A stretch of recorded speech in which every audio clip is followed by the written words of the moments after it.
Most people know that I enjoy reading, so it probably doesn't come as a surprise that I am one of the 1.1 million people who purchased a copy of the novel Go Set a Watchman within the first week following its publication. This sequel to the Pulitzer Prize-winning novel To Kill a Mockingbird set a record for the highest adult novel one-day sales at Barnes & Noble.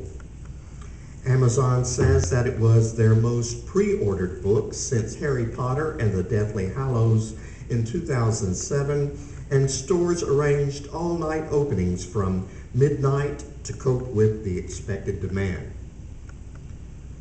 You may wonder what all of the fuss is about. Well, part of it stems from the fact that it was believed the author had never written any other book except the American classic To Kill a Mockingbird. Then this book was discovered. So the public dove into the new book, expecting Atticus Finch, the hero of the first book, to be just as heroic, just as magnificent as he was in To Kill a Mockingbird. In the first book, which is set in a rural Alabama town in the 1930s, Atticus Finch is a lawyer who represents a black defendant who has been wrongly accused of rape. Atticus wins the case and comes off as a champion of justice in the face of racism. The new book is set 20 years later, but in it we discover that Atticus isn't the knight in shining armor we were led to believe in the first book. He has flaws. Our hero is not as heroic as we had once thought, and most readers find that to be unsettling. Unsettling maybe as is the flawed character of King David in this morning's reading from the book of 2 Samuel. Up until this point, we have seen David as Israel's knight in shining armor. As a youth, he was legendary in his killing with just a slingshot of Goliath, the champion of the Philistines. As a young man, he proved to be a military strategist who successfully conquered Israel's enemies. And as a monarch, he became the model of the good king in Israel. He was even described by God as being a man after God's own heart. In the same way we looked up to Atticus Finch in To Kill a Mockingbird, we set David up on a pedestal as an ideal role model. But also, like Atticus, David is flawed. And in this morning's reading, our hero is confronted with his not-so-heroic behavior. It all began one cool and breezy late afternoon on a rooftop of the royal palace, the ideal place and time for a nap. But David wasn't napping. Instead, he was spying on one of his neighbors, Bathsheba, who was the beautiful young wife of Uriah, one of David's loyal soldiers. So while Uriah was out on the battlefields fighting on David's behalf, David decided to have an affair with Bathsheba, an affair which ended up with her becoming pregnant with David's child. When David failed in all of his efforts to make it look like Uriah's child, David eventually decided the best thing to do would be to just put Uriah on the front lines, where he would most likely be killed in battle, which is exactly what ended up happening. That's where our reading picks up, with Bathsheba mourning the death of her husband, and David scooping her up as quickly as possible to make her his wife, something he had always wanted to do. Setting her husband up to be killed was a high price to pay to get what he wanted.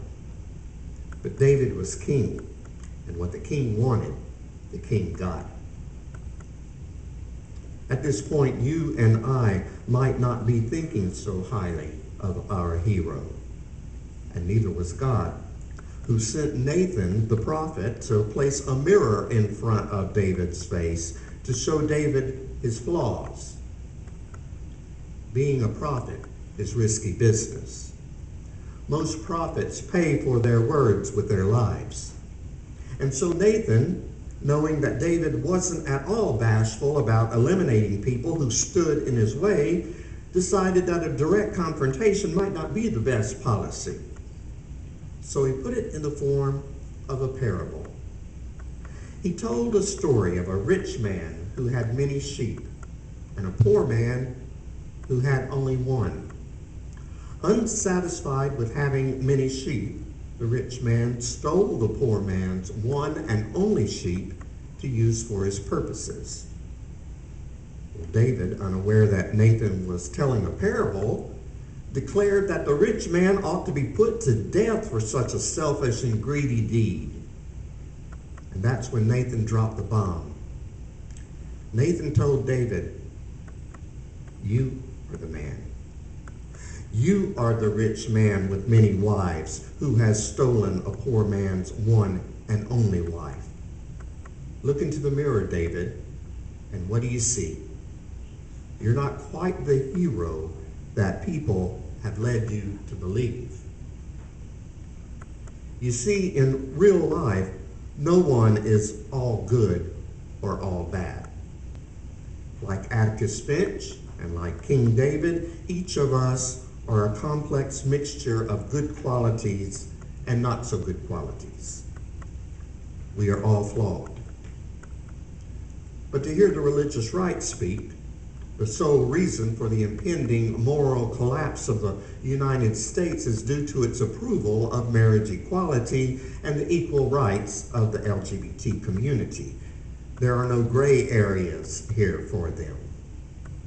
Now, we all know that's not true, but being unsatisfied with simply stating that that's not true, many LGBT activists are just as guilty as their adversaries of pointing the finger at their opponents as the source of all our woes. Unwilling to look in the mirror at our own issues, we have become unable to state our opinion without taking pot shots at someone else. We prefer to look at the world as black and white, as wrong and right, as good and bad, rather than as a complex world in which everyone has both positive and negative qualities.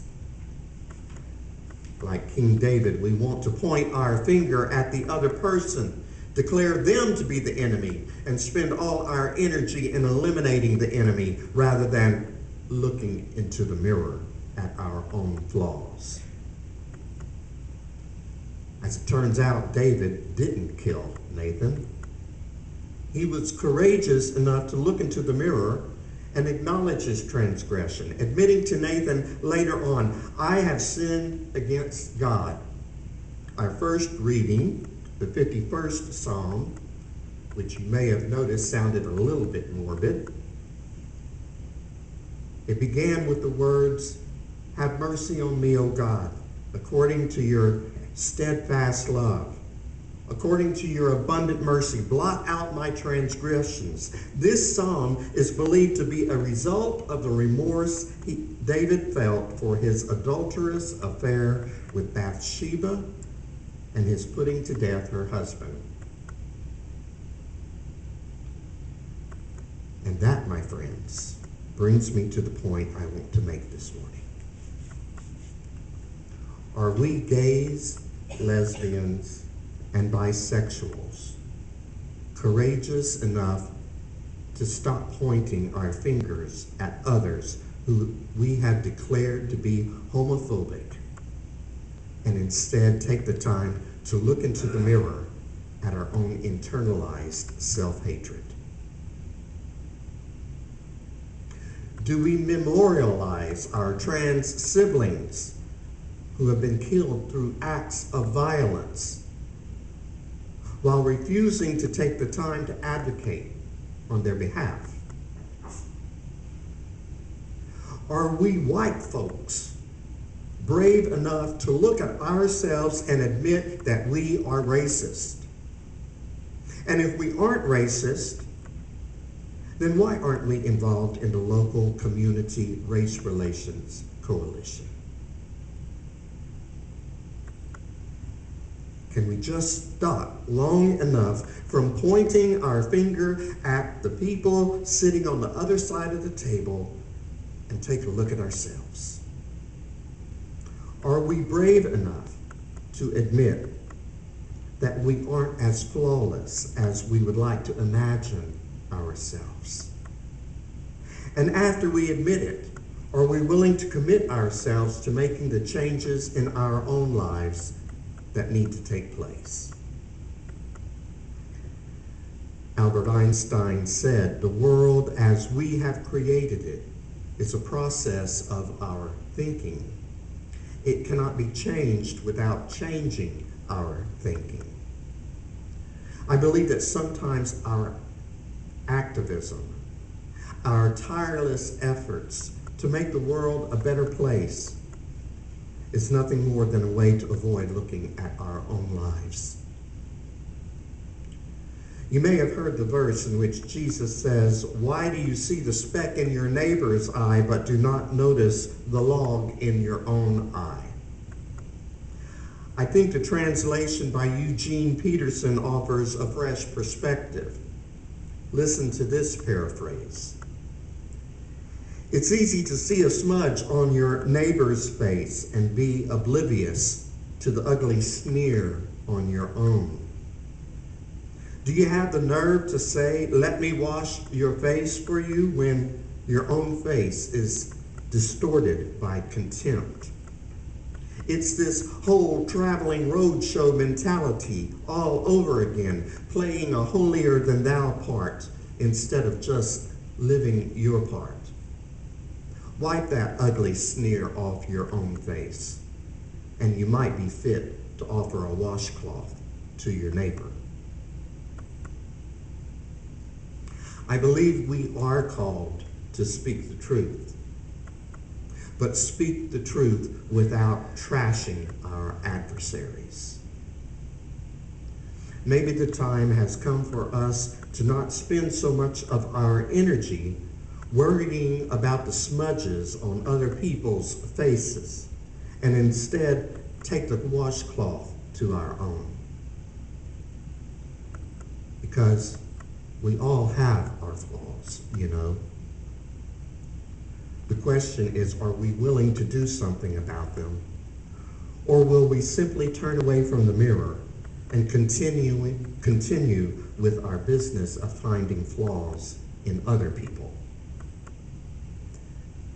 May God grant us all the courage to look into the mirror and be the change we wish to see in the world. Amen.